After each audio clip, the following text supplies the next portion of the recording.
mulai roh ngomong cakroh teh siapa hayang ngeuneunahan bae hayang tempat anu sejuk dahar hayang ngeunah beuteung hayang sebecak roh atuh eta mah urusan na zahir aing tirok diurusan ku sia iraha aing diurusan ku sia aing teh hayang maca Quran aing teh hayang nyaho ka harti Quran aing teh hayang nyaho kana rahasia Quran ku sia teu pernah diparaban aing nu diparaban teh zahir malulu ribut roh jeung awak ketika terus urang ngadidik roh bakal ngomong ke awak ketika awak urang lapar dahar cakroh tuh sia deui bae dahar ketika hees tuh cakroh sia deui bae hees aing mah can diparaban-paraban ketika dur zohor urang hees tuh bagian aing hees deui bae cakroh iraha sia atuh mere dahar ka aing goblok tolol cakroh roh ge nyarekan ka awak urang nyarekan ke awak urang ketika urang ngaji babarengan reup hees cakroh teh tolol sia deui bae ira deuk beresna tuh geus pugutun tuh sia molor keur ngaji ge hees bae aing deuk ira diparabanana tuh ketika urang maca Quran kakarak menang sayat 2 ayat aju bae sadaqallahu lazim goblok cakroh tolol sia deui bae asal kajen kumaha ge coba ta sadaqallah naon ge bener bae ngopi tuh kan cakroh teh ya tuh sia deui bae ai iraha diparabanana roh marah antap cakroh ke di akhirat sia aya dibeulem sia Allahumma ya qadiyal hajat Allahumma ya qadi nyaritakeun sifat bareng urang mah hese sebab ieu mah lain kudu dibicarakeun tapi ieu mah kudu dirasakeun okos urang boga kabogoh eta kabogoh nempel di hate urang jadi aya bae tadi hate teu daek poho-poho kacipta ku urang biwirna irung hunung sagalana aya di jero hate okos kuari resep kana cincin eta cincin ka bawa salat aduh luar biasa mun teu batal mah bari salat ge ngagosokan cincin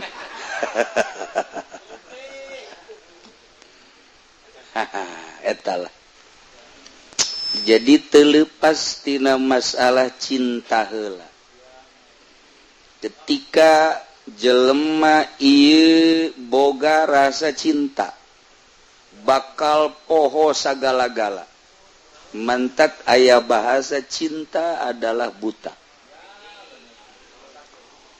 cinta teh urang mah caritana ngan sakadar ka awewe bae urang bogoh ka awewe di belah kidul sedengkeun mun urang dekat ditu ngaliwatan kuburan terkenal kuburan eta asal jam 11-12 ka ditu osok aya ririwa angker luar biasa tapi sugan urang sieun ka ririwa henteu hujan ngelecrek angker nu luar biasa poek listrik urang boga janji jeung kabogoh urang kajen tingku kumaha ge apapun yang terjadi sekalipun nyawa taruhannya wow eta memperjuangkeun itil kos kitu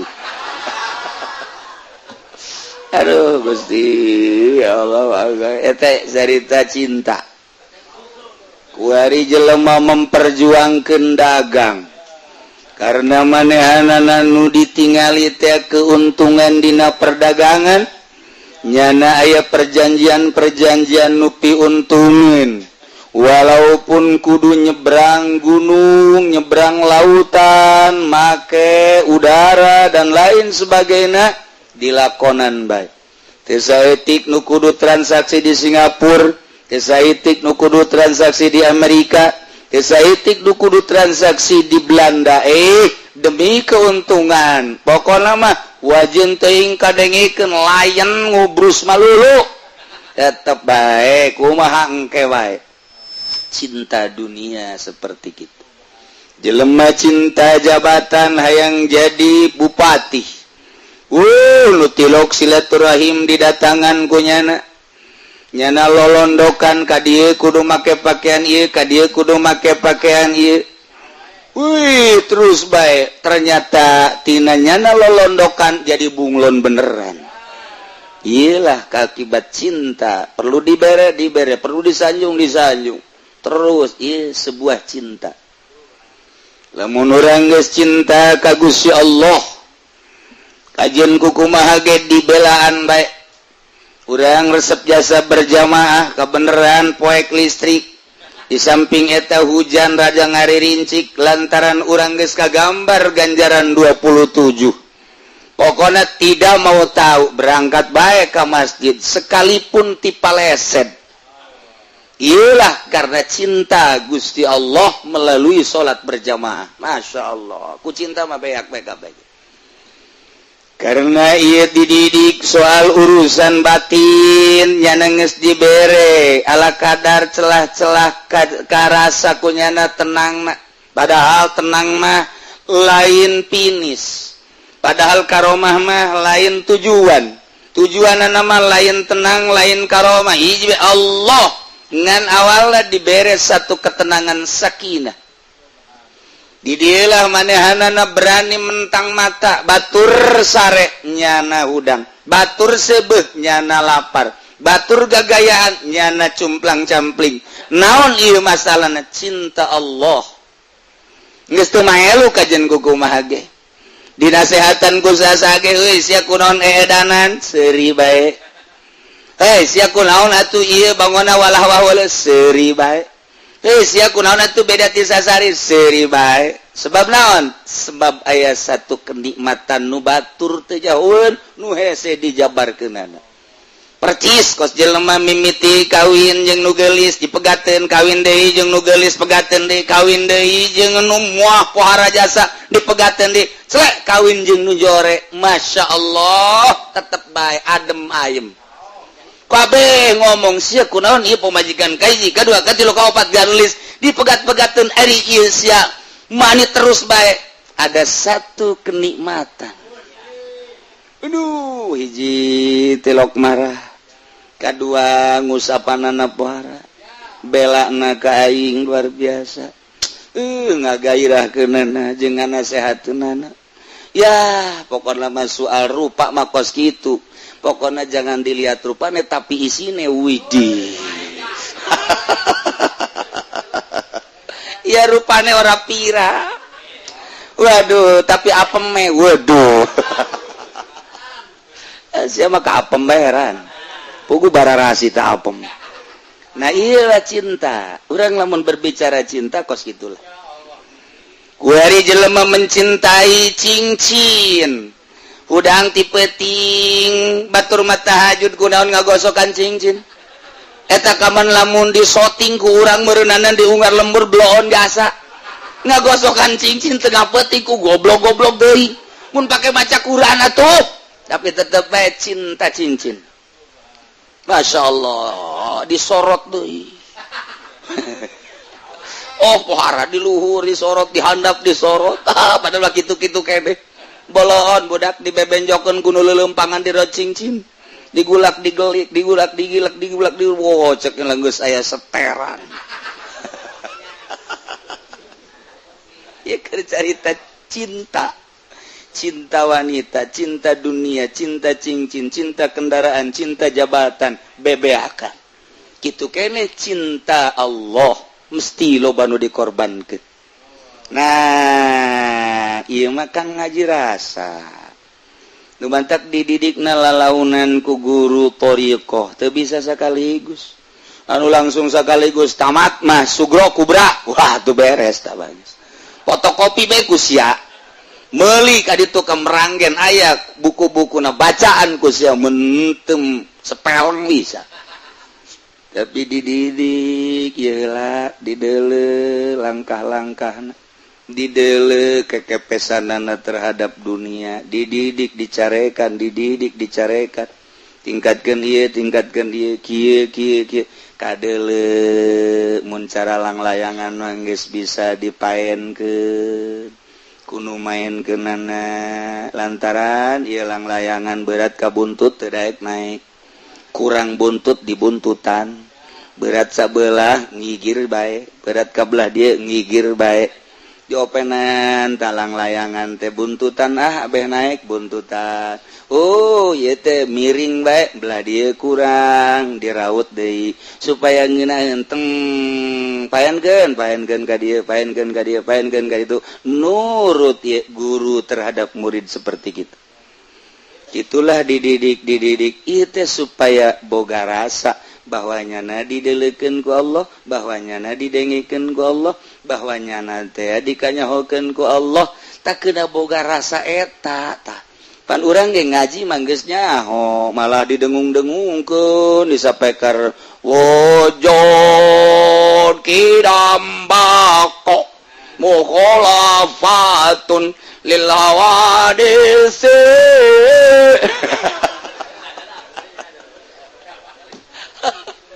Aduh, Masya Allah.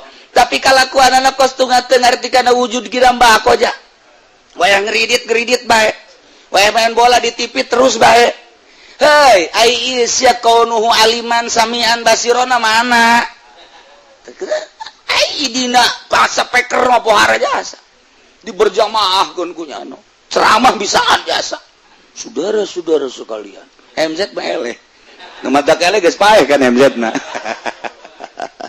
Tapi kalakuan kos adu teu ngarti, lawan tak teu boga rasa. Ieu mah deuk dididik rasa supaya ngeunah anu luar biasa maca Quran teh nikmat, zikir teh ngeunah, maca sholawat teh nikmat, ngeunaheun tafakur teh geunaheun. Sakumaha tadi urang salat Allahu Akbar. Kemudian ayat tah kuari reungit. Urang lamun teu ngarti bahwa urang keur jeung Allah eleh kuda mah sesepak war cakna mah teu batal. Tapi kulantaran urang ngaji tauhid aing nangtung nang Allah, reungit ge hiber nang Allah. Ketika reungit jocok ka aing nocokna eta menang Allah.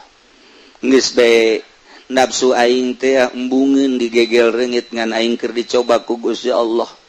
Baik-baik besi aya reungit meureunnan ieu reungit teu boga parab di mamana meureun parabnya na teh kudu di aing.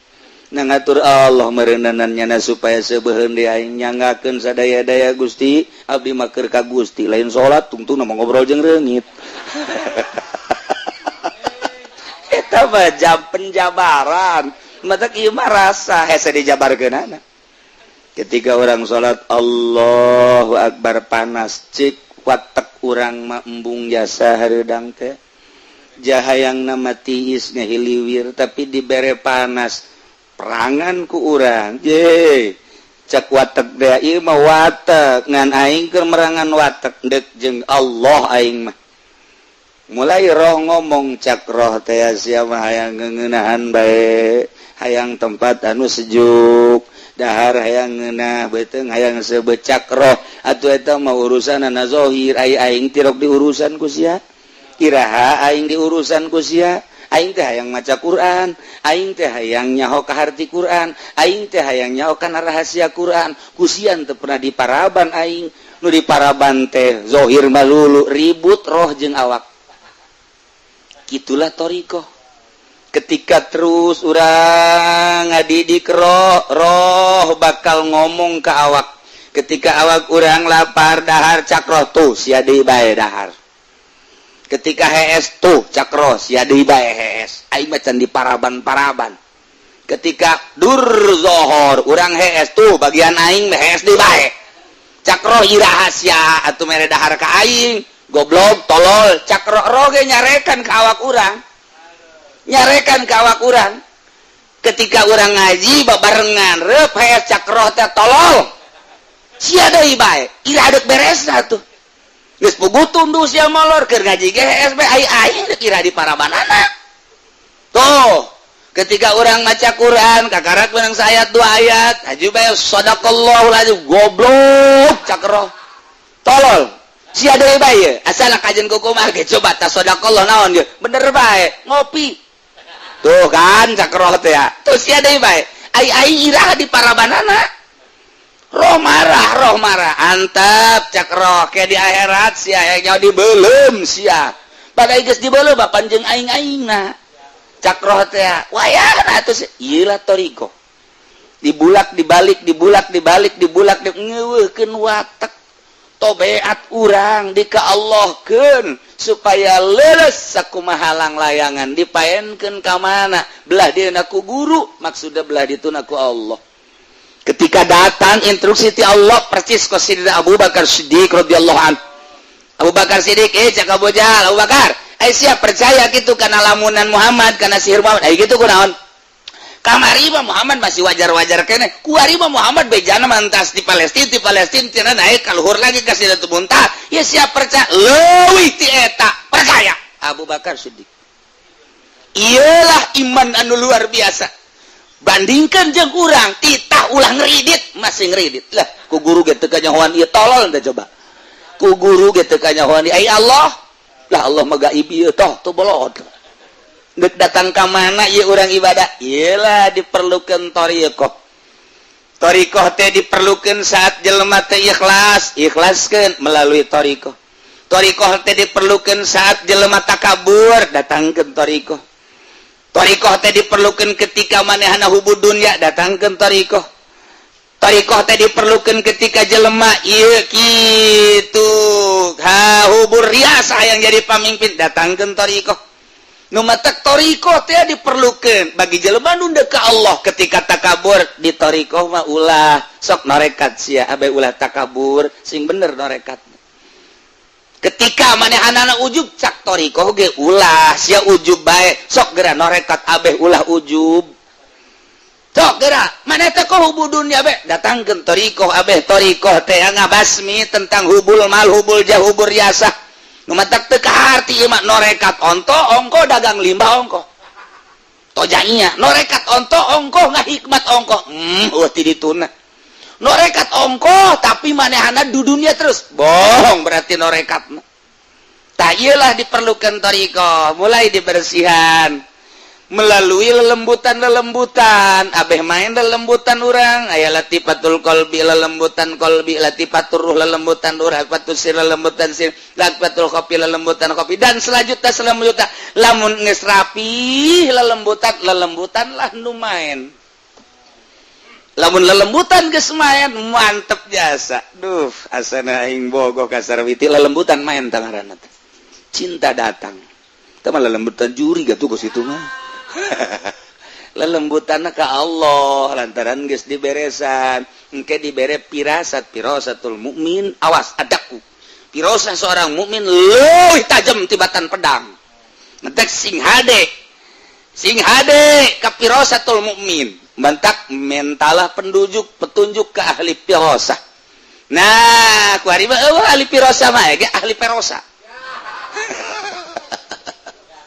nah mulai kuari dididik lalaunan perlu puasa perlu henteu nu penting mah eta we kurang zikir tafakur muraqabah di saat-saat anu ditentukeun ku guru kemudian atuh zikirna don khidmah dan lain sebagainya mulai kuari rada beda ngeunaheun sih dibere ku Allah eta teh geus rahasia hese nyaritakeunana kok lain deui sih rada muringkak bulu asal zikir be muringkak bulu buah aya jurig henteu muringkak buluna lain ieu mah sabulu-bulu kumaha diberena bae ku Allah ku hari asa aya bae tah Allah di dieu teh asa bareng bae jeung Allah mulai tah dengan sendirina ulah boga kahayang bareng jeung Allah tapi engke ketika dibere ngarasakeun sorangan urang mah ibadah bae ulah hayang babarengan jeung Allah mun hayang bakar kahayal ai hayalan mah tuh lain rasa tah mah hayalan ngaran ibadah sesuai jeung aturanana kieu lah dibere jeung henteu urusan Allah nah ku hari kaget jelema lamun ibadah bae terus mulai kok aya kos kieuan dibere kaget ku Allah dibere kok aya kos kieu penasarannya timbullah penasaran di mana datangna teu nyaho kadang-kadang ku puasa ku zikir mah teu datang kos kitu ku naon ku digawe di guru jadi boga rasa ku ngurutan guru dan lain sebagainya rahasia Allah sebab diberena ketika dinolkeun ulah ayana naon ulah hayangna naon naon di jero hate maksud urang Allah geus maha uninga aing leuwih nyaho ka maksud sia dibere tet mahal mulailah didinya berbeda jeung batur embung bakalna jeung jelema teh dibere embung bae pokoknya ditanya embung bareng embung hayang sorangan bae mulai mata jelalatan let eueuh deui atawa denge aya suara makhluk anu kurang dinikmati eueuh deui atawa aya nu perlu disampeurkeun urang teh lantaran muasyarat teu bisa ngajaga eta eueuh deui tidinya lah dek didatangkeun deui hesena luar biasa lantaran ti mana datangna jeung kumaha eta mah lain pakasaban urang ja urang mah ngan sakadar ibadah doang dibere eta mah hese diusahakeun ku urang hayang eta deui Gusti teu bisa taba urusan Gusti abdi keur harita dibere teh keur kumaha karah teu bisa bae kajen ku kumaha ge mulai deui di nol-nolkeun deui nu eta teh ka mana kok ngeunaheun amat nikmat amat hese mungkin seminggu mungkin sebulan mungkin setahun eta mah kumaha Allah bae ngan urang pernah dibere rasa penasaran hayang kadinya be ulah waka ka Allah hayang ka eta be terasa eta engke satu saat ketika urang keur nol deui dibere mungkin rada kebelan tinu kamari terus tak eta teh embung ngadengikeun suara embung bareng jeung hayang ngonci maneh ulah kaget lamun jelema ngonci maneh di jero kamar eta teh keur ngahayal hayang apansa nah ieu rasana kuari langsung ibadah terus kamari aya ahlul farqi palmaiyah inda ahlil farqi al ilmu wal ihatah wa inda ahlil jami azzat was sifat lantaran sifat moal pisah jeung mausufna ilmu moal pisah jeung alimna sebab alim teh manit tasofa bil ilmi zaid teh alim kasifatan ku ilmu zaid teh manit tasofa bil ilmi moal pisah ilmu ti zaid sebab ilmu mah sifat zaid adalah joharna atawa zatna zat zaid kasifatan ku ilmu ilmuna moal pisah di ki zaid ketika jaritakeun zaid kiai ilmuna geus aya di jero eta jamual aya ilmu misah sorangan ti zaid moal bisa sebab ilmu mah sifat arod ngaranna geus arod mah la tufariku moal pisah sifat tina mausufna nah iyalah ketika seseorang keterapan kurasa ilmu Allah nyorot apan eta ilmu Allah teh meureun moal pisah jeung Allahna kuari urang boga rasa kadeuleu kanyahoan ku Allah aing ye cek Allah sia di gunung aing aya sia di leuweung aing aya sia di laut aing aya sia di kota aing aya sia di luhur gunung aing nyaho sia di leuweung aing nyaho sia di laut aing nyaho sia di kota aing nyaho sia di lembur aing nyaho peuting aing nyaho beurang aing nyaho dinu loba jelema aing nyaho dinu sorangan aing nyaho berarti urang kanyahoan bae ku Allah ilmu Allah teh ngalimpudan urang nah urang teh asa ngojai di ilmu Allah sedengkeun ilmu teh moal pisah tina zatna kuari ilmu Allah atuh moal pisah ti Allah na ja alim teh ilmu moal pisah ti alimna berarti atuh urang teh keur babarengan dina ilmu Allah rasa urang babarengan jeung Allah berarti nah ieu keur carita dua macem indah ahlil farqi urang asa ka ihatah ku ilmu Allah ketika orang jadi ahlul jam'i orang babarenganna jeung Allah melalui zat melalui ilmu teh tadi nah nu mantak dauhan Allah mayakunu min najwa salasa illa huwa rabi'uhum urang lamun keur tiluan Allah nu kaopat da selalu bareng berarti selalu bareng wala khamsatin illa huwa sadisum urang limaan Allah nu kagenepna berarti selalu aya wala adna urang kaopat Allah kalimana urang katilu Allah kaopat da min zalik wala aksar illa huwa mahum urang 10-an Allah ka 11 urang 1000-an Allah teh nu ka 1000 hijina urang 1 jutaan Allah nu ka 1 juta hijina dina harti teh selalu bareng jeung sahabat urang sorangan Allah ka 2 urang 5-an Allah ka 6 teu pernah teu pernah bareng teu pernah teu bareng terus bae berarti urang isin tidinya nah nu mantap ku ari kieu lantaran terus-terusan aina makanu di mana bae urang ayana Qalal Arif Al-Wartajusi radhiyallahu anhu al-ma'iyah bil ilmi umum sifat ma'iyah ku ilmu umum ketika urang boga rasa babarengan melalui ilmu umum tama tidinya teh lamun Allah teh rasa bareng bae urang teh ku ilmuna deukeut atuh ka Allah deukeutna urang ka Allah ku ilmu atuh tama khusus garana wali ngan wal qurbu bil ilmi umum deukeut ku ilmu umum wa bi zuhuri tajalli khususun lamun ku zahir tajalli eta lah khusus ku ari kieu urang ibadah bae ka nyayan aya dibere duh rasa nyahona Allah ka urang aya di diri urang cak Allah ulah nanaon sia ku aing dibere ilmu ngan ilmu na beda ti batur ilmu sia kudu dipetakeun nyaho sia petakeun metakeunana bahwa aing teh nyahoeun ka sia pada teh urang boga ilmu urang na teh kudu dipetakeun bahwa Allah nyahoeun ka sia ka urang petakeun geura ilmu tak ilmu sia petakeun bahwa Allah teh nyahoeun ka urang ilmuna ilmu Allah urang dibere ilmu kanyahona urang teh bahwa Allah nyahoeun ka urang eta teh anu Allah atuh urang mah teu daya teu upaya teu boga naon asana puyeng cenah kieu emang sia mah puyeng bae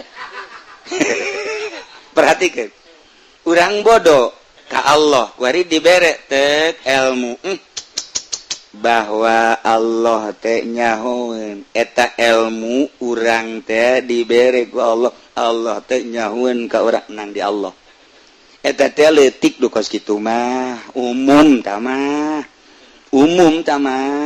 ku ari kieu aing mere ilmu ka sia mere nyaho bahwa Allah teh nyahoeun ka sia beuki luhur tuh tadi maka karat ge aing mere ilmu ka sia geus ku ari urang boga rasa ku ilmu urang bahwa Allah teh nyahoeun dibere ku ari ku Allah ditambahan ilmu sia teh petakeun bahwa Allah teh nyahoeun ka sia pan eta kudu make ilmu tah eta ilmu nu eta ge tuh nu kahiji nu kadua enang ti Allah tah eta bae dihayal ku rasa ku ari ku kos kitu doang mah tak ku kori kus kitu doang mah eta mah umum asal urang ngaji tauhid kebal aya ner-neran tapi wa bizuhuri tajalli khususun ketika terus bae ilmu urang teh nganyahokeun bahwa Allah teh nyahona Allah ka urang teh maka ilmu na bahwa Allah nyaho ka urang teh eta menang ti Allah geus urang teh leupas tina ilmu henteu di aku ilmu eta teh danu Allah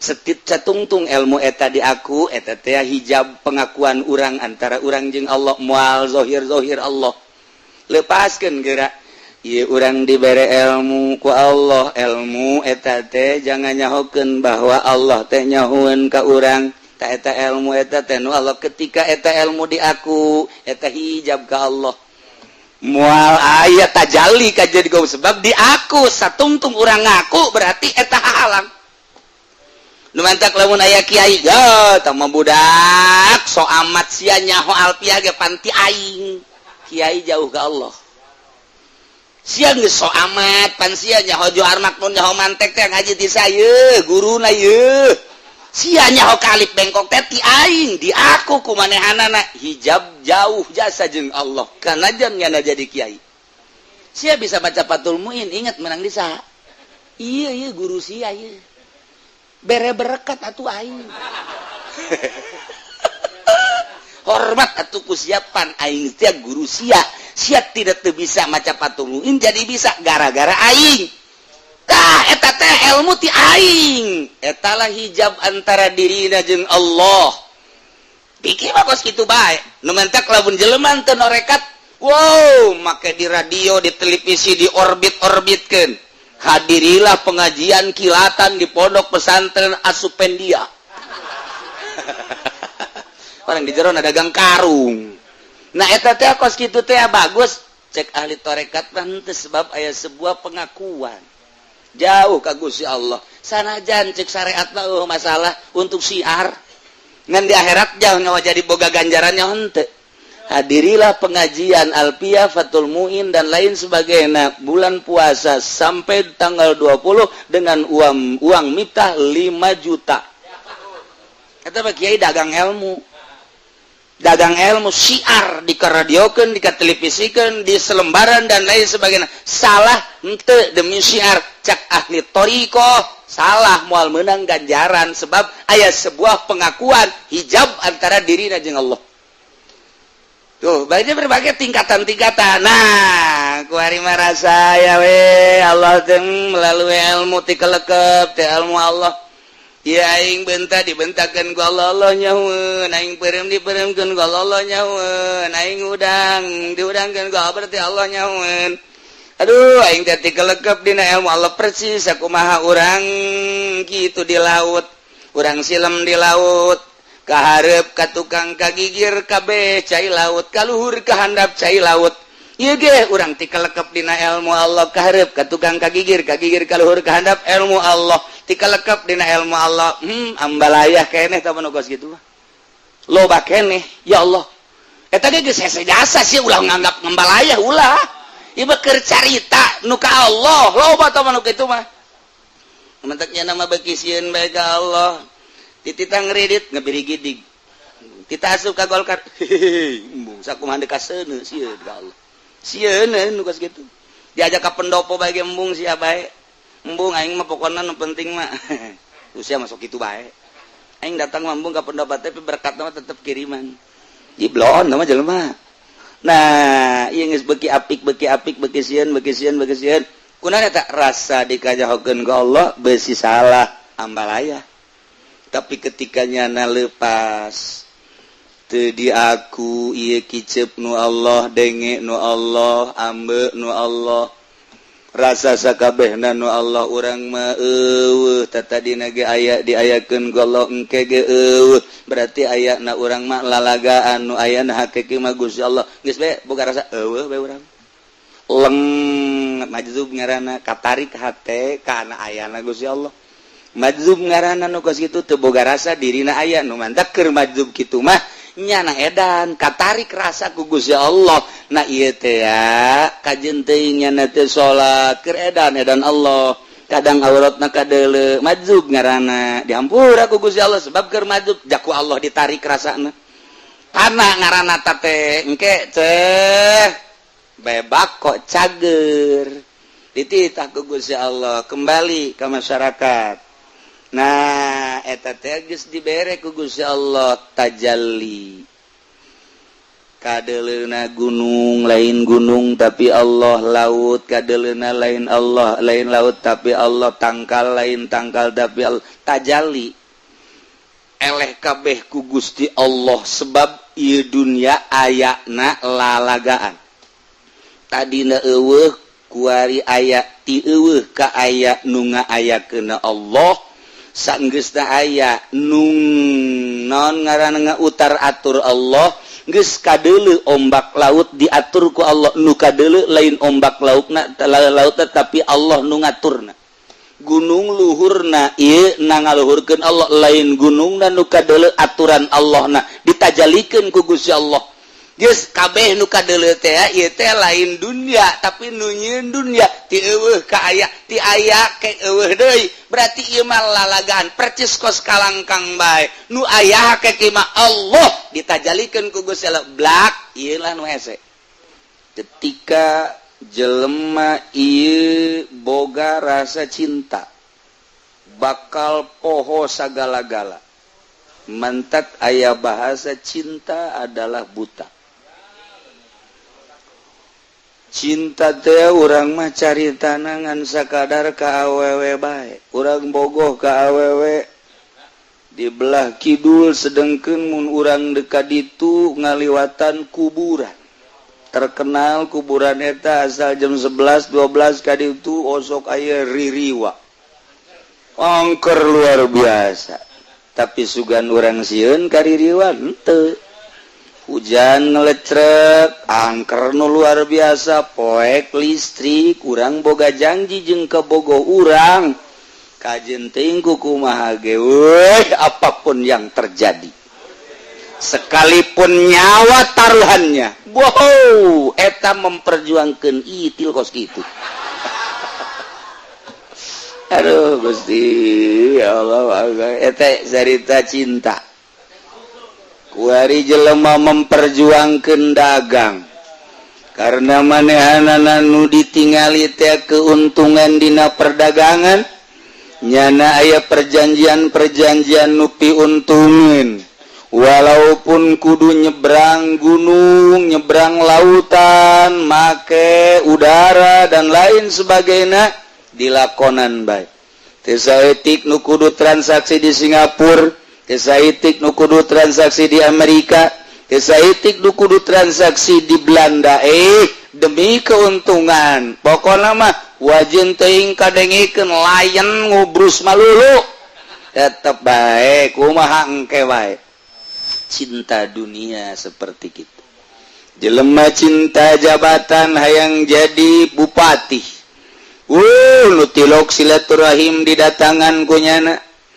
nyana lolondokan ka dieu kudu make pakaian ieu ka dieu kudu make pakaian ieu terus bae ternyata tina nyana lolondokan jadi bunglon beneran iyalah akibat cinta perlu dibere perlu disanjung terus ieu sebuah cinta lamun urang geus cinta ka Gusti Allah kajian kumaha ge dibelaan bae urang resep jasa berjamaah kebeneran poek listrik di samping eta hujan raja ngaririncik lantaran urang geus kagambar ganjaran 27 pokoknya tidak mau tahu berangkat bae ka masjid sekalipun ti paleset iyalah karena cinta Gusti Allah melalui salat berjamaah Masya Allah ku cinta mah beak-beak kabeh karena ia dididik soal urusan batin nyana geus dibere ala kadar celah-celah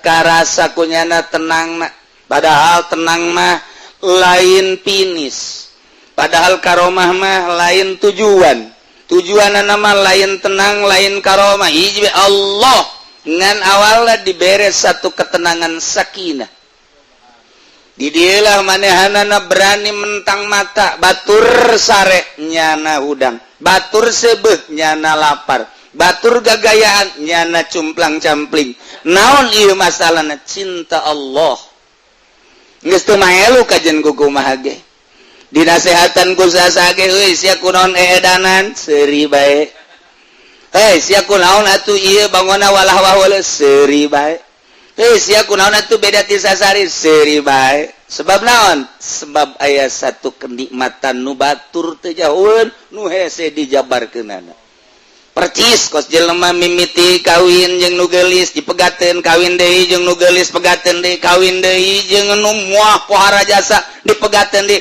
celek kawin jeung nu jore masyaallah tetep bae adem ayem kabeh ngomong sia kunaon ieu pamajikan kahiji kadua katilu kaopat ganulis dipegat-pegateun ari ieu sia mani terus baik ada satu kenikmatan aduh hiji tilok marah kadua ngusapanana pohara belana ka aing luar biasa ngagairahkeunana jeung nganasehateunana ya pokona mah soal rupa mah kos kitu pokona jangan dilihat rupanya tapi isine widih ya rupane ora pira waduh tapi apem me waduh sia mah ka apem baeran pugu bararasi ta apem nah iyalah cinta urang lamun berbicara cinta kos gitulah kuari jelema mencintai cincin udang ti peuting batur mah tahajud kunaon ngagosokan cincin eta kaman lamun di shooting ku urang meureunana diunggar lembur bloon jasa ngagosokan cincin tengah peuting ku goblok-goblok deui mun pake maca Quran atuh tapi tetep bae cinta cincin Masya Allah disorot deui oh pohara diluhur disorot dihandap disorot padahal kitu-kitu kene bolon budak dibebenjokeun ku nu leuleumpangan dirocincin digulak digelik digulak digilak digulak di wow cek geus aya seteran ya cerita cinta cinta wanita, cinta dunia, cinta cincin, cinta kendaraan, cinta jabatan, bebeakan. Kitu kene cinta Allah mesti loba nu dikorbankeun. Nah, ieu mah kan ngaji rasa. Nu mantak dididikna lalaunan ku guru thariqah teu bisa sakaligus. Anu langsung sakaligus tamat mah sugro kubra. Wah, tuh beres tah bagus. Fotokopi bae ku sia. Meuli ka ditu kemeranggen aya buku-bukuna bacaan ku sia mentem sepeleng bisa. Tapi dididik ieu heula dideuleu langkah-langkahna. Dideuleu kekepesanana terhadap dunia, dididik dicarekan, dididik dicarekan. Tingkatkeun ieu kieu kadeuleu mun cara langlayangan mah geus bisa dipaenkeun.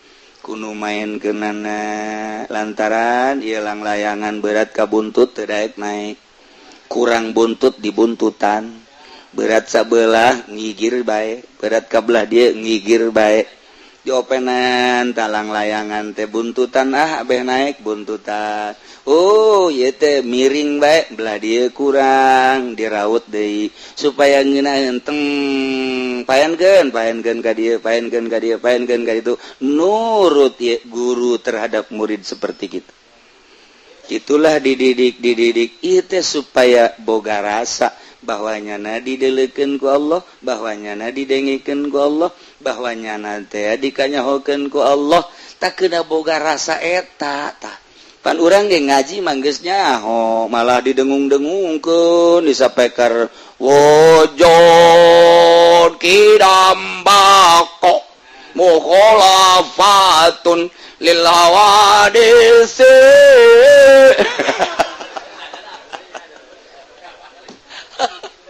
Aduh, Masya Allah. Tapi kalakuan anak kos tungatkeun ngartikeun wujud kirambako aja. Wayang ngeridit bae. Wayang main bola di TV terus bae. Hei, ai isya kaunuhu aliman samian basirona mana? Ai dina bahasa peker mah pohara jasa. Diberjamaahkeun ku nyano. Ceramah bisaan jasa. Saudara-saudara sekalian, MZ mah eleh. Nu mata eleh geus paeh kan MZ na. Tapi kalakuan kos adu teu ngarti, lawan tak teu boga rasa. Ieu mah deuk dididik rasa supaya ngeunah anu luar biasa maca Quran teh nikmat, zikir teh ngeunah, maca sholawat teh nikmat, ngeunaheun tafakur teh ngeunaheun.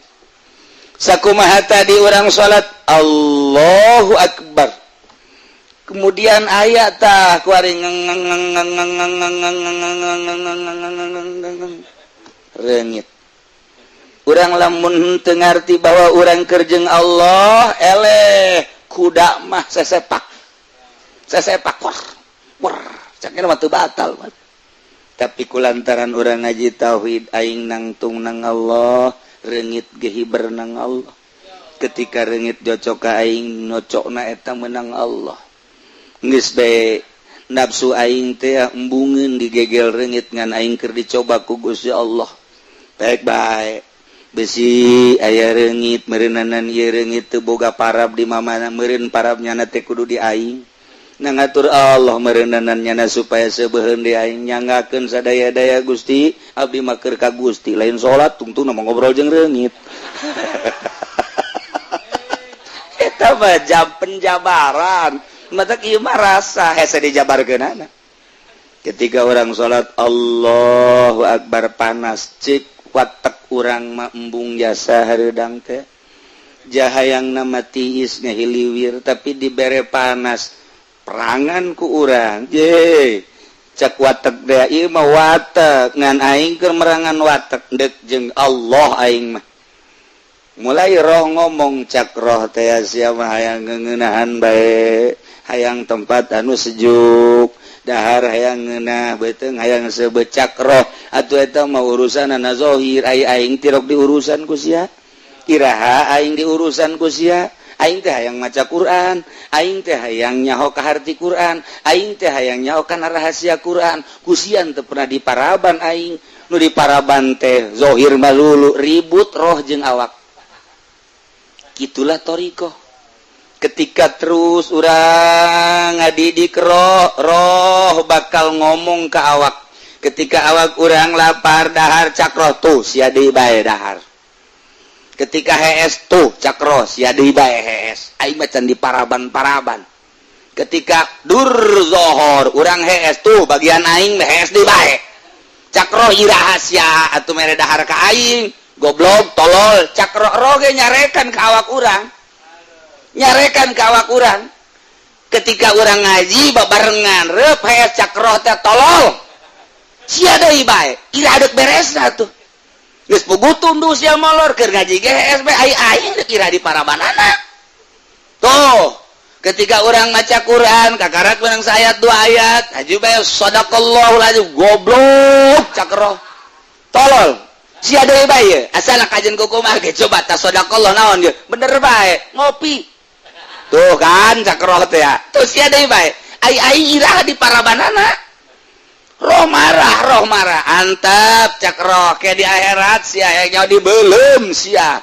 Badai geus dibeulem panjeung aing-aingna. Cakroh teh ya. Wayahna atuh ieu lah thariqah.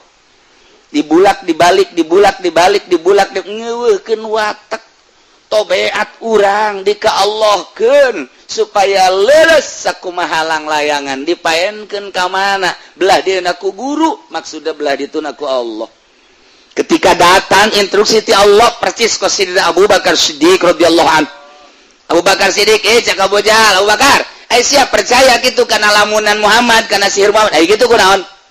Kamari mah Muhammad masih wajar-wajar kene. Kuari mah Muhammad bejana mantas di Palestina cenah naik ka luhur lagi ka Sidratul Muntaha. Ya siap percaya leuwih ti eta percaya Abu Bakar Siddiq. Iyalah iman anu luar biasa. Bandingkan jeung urang titah ulah ngridit masih ngridit. Lah ku guru ge teu kanyahoan ieu tolol teh coba. Ku guru ge teu kanyahoan ai Allah. Lah Allah mah gaib ieu tuh bolot. Dek datang ke mana ya orang ibadah iyalah diperlukan thariqah. Thariqah teh diperlukan saat jelema teh ikhlaskeun melalui thariqah. Thariqah teh diperlukan saat jelema takabur datangkeun thariqah. Thariqah teh diperlukan ketika manehna hubud dunya datangkeun thariqah. Thariqah teh diperlukan ketika jelema ieu kitu hubur riasah yang jadi pamimpin datangkeun thariqah. Nu matak thariqah teh diperlukeun bagi jelema nu deuk ka Allah ketika takabur di thariqah mah ulah sok norekat sia abe ulah takabur sing bener norekatna. Ketika manehana ujub cak thariqah ge ulah sia ujub bae sok geura norekat abe ulah ujub. Sok geura maneh teh ka hubul dunya be datangkeun thariqah abe thariqah teh ngabasmi tentang hubul mal hubul jah hubur riasah. Numatak teu kaharti ieu mah norekat onto ongko dagang limbah ongko. Tojainya norekat onto ongko ngahikmat ongko. Ti dituna. Norekat ongko tapi manehana dudunya terus. Bohong berarti norekat mah. Tah ieulah diperlukan thariqah, mulai dibersihan melalui lelembutan abeh main lelembutan urang aya latifatul qalbi lelembutan qalbi latifatur ruh lelembutan ruh latifatul sir lelembutan sir latifatul qapi lelembutan qapi dan selanjutnya lamun geus rapi lelembutan lah nu main lamun lelembutan geus main mantep jasa duh asana aing bogoh ka sarwiti lelembutan main tangaranna cinta datang teh mah lelembutan juri gatuh geus itu mah lelembutanna ka Allah lantaran geus diberesan engke dibere firasatul mukmin awas adaku firasah seorang mukmin leuwih tajam tibatan pedang ngetek sing hade ka firasatul mukmin bantak mentalah petunjuk ke ahli firasah. Nah kuari mah ahli firasah mah ge ahli firasah.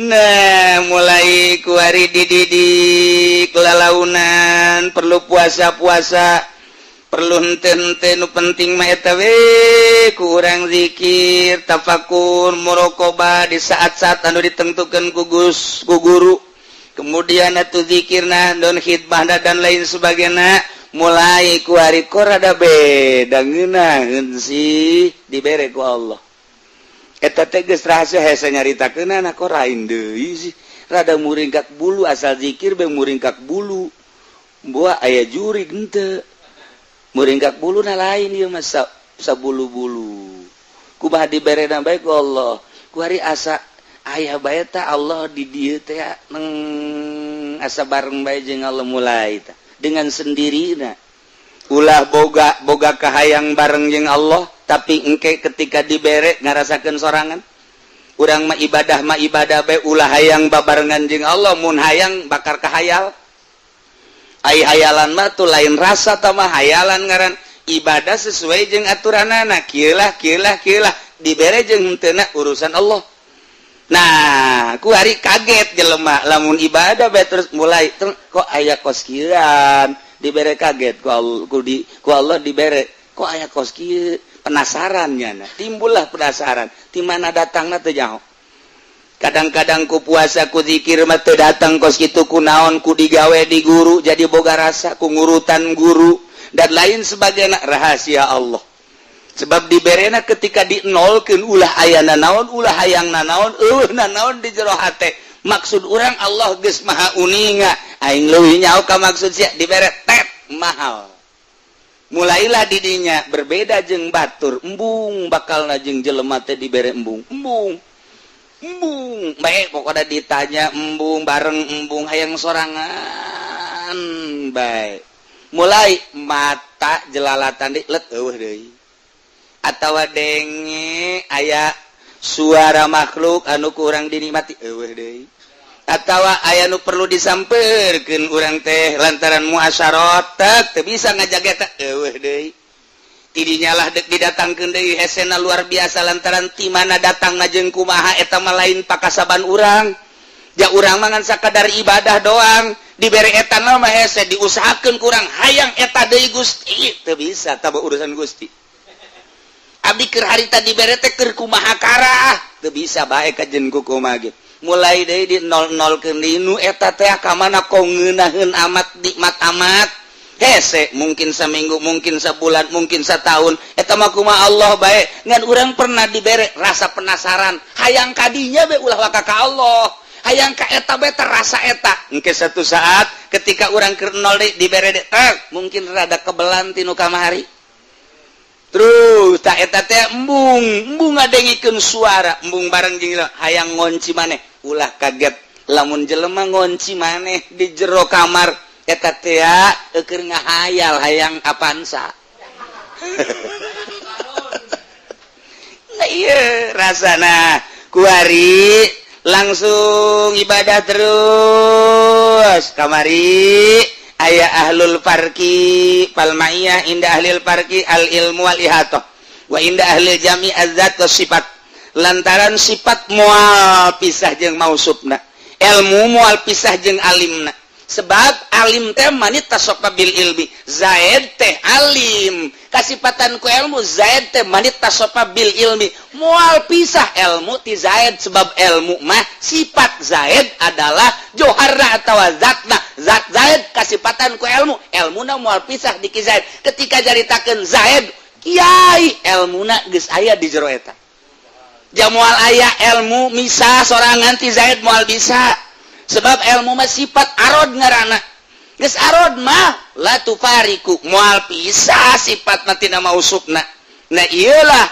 ketika seseorang keterapan kurasa ilmu Allah nyorot apan eta ilmu Allah teh meureun moal pisah jeung Allahna kuari urang boga rasa kadeuleu kanyahoan ku Allah aing ye cek Allah sia di gunung aing aya sia di leuweung aing aya sia di laut aing aya sia di kota aing aya sia di luhur gunung aing nyaho sia di leuweung aing nyaho sia di laut aing nyaho sia di kota aing nyaho sia di lembur aing nyaho peuting aing nyaho beurang aing nyaho dinu loba jelema aing nyaho dinu sorangan aing nyaho berarti urang kanyahoan bae ku Allah ilmu Allah teh ngalimpudan urang.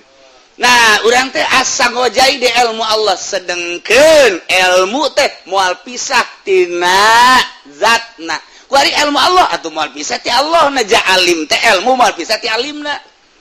Berarti atuh urang teh keur babarengan dina ilmu Allah rasa urang babarengan jeung Allah berarti.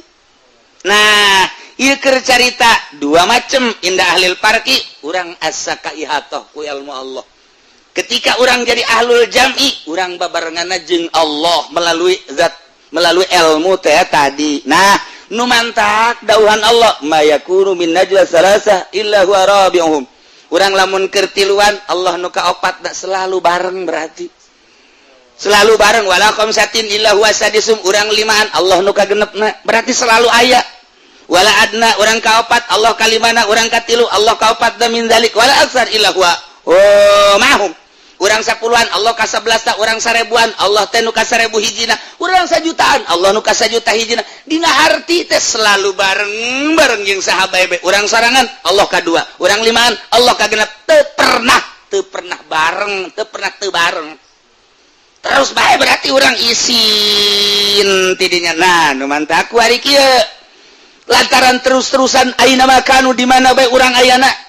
Qala al-Arif al-Wartajusi radhiyallahu anhu, al-ma'iyah bil ilmi umum. Sifat ma'iyah ku ilmu umum. Ketika orang boga rasa babarengan melalui ilmu umum tah mah. Tidinya teh lamun Allah teh rasa bareng bae urang teh ku ilmuna, deukeut atuh ka Allah. Deuketna urang ka Allah ku ilmu, atuh tah mah khusus garana wali.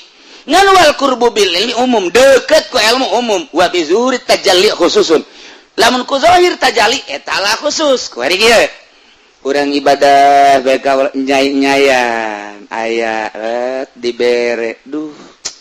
Rasa nyahona Allah ka urang aya di diri urang. Cak Allah. Ulah nanaon sia ku aing dibere ilmu. Ngan ilmu na beda ti batur. Ilmu sia kudu dipetakeun. Nyaho sia petakeun metakeunana bahwa aing teh nyahoeun ka sia. Pada teh urang boga ilmu. Ilmu urang na teh kudu dipetakeun bahwa Allah nyahoeun ka sia ka urang. Petakeun geura ilmu. Tak ilmu sia petakeun bahwa Allah teh nyahoeun ka urang. Ilmuna ilmu Allah, urang dibere ilmu, kanyahona urang teh bahwa Allah nyahoeun ka urang, eta teh anu Allah. Atuh urang mah teu daya teu upaya teu boga naon. Asana puyeng cenah kieu. Emang sia mah puyeng bae. Perhatikeun. Urang bodoh ka Allah, kuari dibere teu ilmu. Bahwa Allah teh nyahoeun, eta ilmu urang teh dibere ku Allah. Allah teh nyahoeun ka urang nang di Allah. Eta teh leutik du kos kitu mah, umum tah mah. Umum tah mah. Kuari kieu aing mere ilmu ka sia, mere nyaho bahwa Allah teh nyahoeun ka sia. Beuki luhur tuh. Tadi maka karat ge aing mere ilmu ka sia, geus. Kuari urang boga rasa ku ilmu urang bahwa Allah teh nyahoeun. Dibere kuari ku Allah ditambahan ilmu sia teh petakeun bahwa Allah teh nyahoeun ka sia. Pan eta kudu bake ilmu. Tah eta ilmu nu eta ge tu nu kahiji nu kadua enang ti Allah. Tah eta bae lain dihayal ku rasa. Kuari ku kos kitu doang mah tak ku kuari kus kitu doang mah eta mah umum asal urang ngaji tauhid kebal aya ner-neran. Tapi wa bizuhuri tajalli khususun. Ketika terus bae ilmu urang teh nganyahokeun bahwa Allah teh nyahona Allah ka urang teh maka ilmu-ilmuna bahwa Allah nyaho ka urang teh eta menang ti Allah. Geus urang teh leupas tina ilmu henteu di aku, ilmu eta teh danu Allah. Setit catungtung ilmu eta di aku, eta teh hijab pengakuan urang antara urang jeung Allah, moal zahir Allah. Lepaskeun geura ieu urang dibere ilmu ku Allah, ilmu eta teh jangan nyahokeun bahwa Allah teh nyahoeun ka urang. Ta eta ilmu eta teh nu Allah, ketika eta ilmu di aku, eta hijab ka Allah. Moal aya tajalli ka jadi gau sebab di aku satungtung urang ngaku berarti eta halang. nu mantak lamun aya kiai ya tah budak so amat sia nyaho alpiah ge panti aing kiai jauh ke Allah sia geus so amat pan sia nyaho Johar Makmun nyaho mantek teh ngaji ti saya guruna ye sia nyaho kalip bengkok teh ti aing di aku kumanehanana hijab jauh jasa jeung Allah kana jangan jadi kiai sia bisa baca Fathul Muin ingat menang di saha iya guru sia ieu bere berkat atuh aing hormat atuh kusiapan aing teh guru sia tidak bisa maca Fathul Muin jadi bisa gara-gara aing tah eta teh ilmu ti aing eta lah hijab antara dirina jeung Allah pikir bagus kitu bae nu mentek lamun jelema teu norekat wow make di radio di televisi di orbitkeun hadirilah pengajian kilatan di pondok pesantren Asupendia. Orang di jero dagang karung. Nah eta teh kos kitu teh bagus cek ahli tarekat teh sebab aya sebuah pengakuan. Jauh ka Gusti Allah. Sanajan cek syariat mah masalah untuk syiar. Ngan di akhirat jauh nyawa jadi boga ganjarannya henteu. Hadirilah pengajian Alpiah, Fathul Muin dan lain sebagainya bulan puasa sampai tanggal 20 dengan uang mitah 5 juta. Eta mah kiai dagang ilmu syiar dikaradiokeun, dikatelevisikeun, di selembaran dan lain sebagainya. Salah henteu demi syiar cak ahli thariqah salah moal meunang ganjaran sebab aya sebuah pengakuan hijab antara dirina jeung Allah. Tuh, banyak berbagai tingkatan-tingkatan. Nah, kuari marasa ya we Allah teng melalui ilmu ti kelekep teh ilmu Allah. Ya aing benta dibentakeun ku Allah nyahoeun, aing peureum dipeureumkeun ku Allah nyahoeun, aing udang diudangkeun ku berarti Allah nyahoeun. Aduh, aing teh ti kelekep dina ilmu Allah persis sakumaha urang kitu di laut. Urang silem di laut. Kaharep ka tukang kagigir kabeh cai laut kaluhur ka handap cai laut ieu ge urang ti kalekep dina ilmu Allah kaharep ka tukang kagigir kaluhur ka handap ilmu Allah ti kalekep dina ilmu Allah ambalayah keneh tah nu geus kitu mah loba keneh ya Allah eta ge geus hese jasa sih ulah nganggap ngambalayah ulah ieu mah keur carita nu ka Allah loba tah nu kitu mah menteknya nama beuki sieun bae ka Allah tititang ngredit ngebiri gidig kita asup ka Golkar embung sakumaha deuk kaseuneu sieun ka Allah sieun nu geus kitu diajak ka pendopo bae embung sia bae embung aing mah pokona nu penting mah usia masuk kitu bae aing datang mah embung ka pendopo tapi berkatna mah tetep kiriman jiblon mah jelema nah ieu geus beuki apik beuki sieun kunaon eta rasa dikajahokeun ka Allah beusi salah ambalayah. Tapi ketika nyana lepas teu di aku ieu kicep nu Allah denge nu Allah ambe nu Allah rasa sakabehna nu Allah urang mah eueuh tatadina ge aya diayakeun ku Allah engke ge eueuh berarti ayana urang mah lalagaan nu ayana hakiki mah Gusti Allah geus bae boga rasa eueuh bae urang leng majzub ngaranna katarik hate kana ayana Gusti Allah majzub ngaranna nu kos kitu teu boga rasa dirina aya nu mantak keur majzub kitu mah nyana edan katarik rasa ku Gusti Allah na ieu teh ya kajeun teuing nyana teu salat keur edan Allah kadang auratna kadeuleu majzub ngaranna dihampura ku Gusti Allah sebab keur majzub jaku Allah ditarik rasana kana ngaranna teh engke teh bebak kok cager dititah ku Gusti Allah kembali ke masyarakat.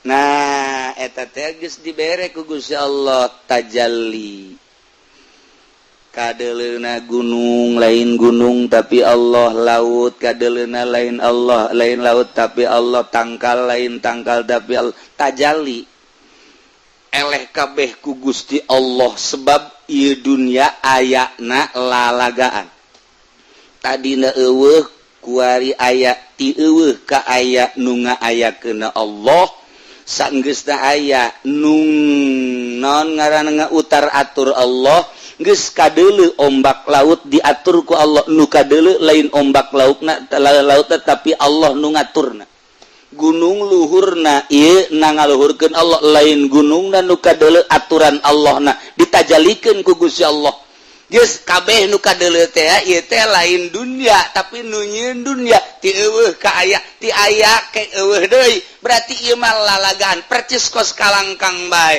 nu aya ke mah Allah ditajalikeun ku Gusti Allah blak ieu lah nu hese ialah pangkat kutubul aulia wa tajalli khususun wa dzalika wallahu a'lam bissawab.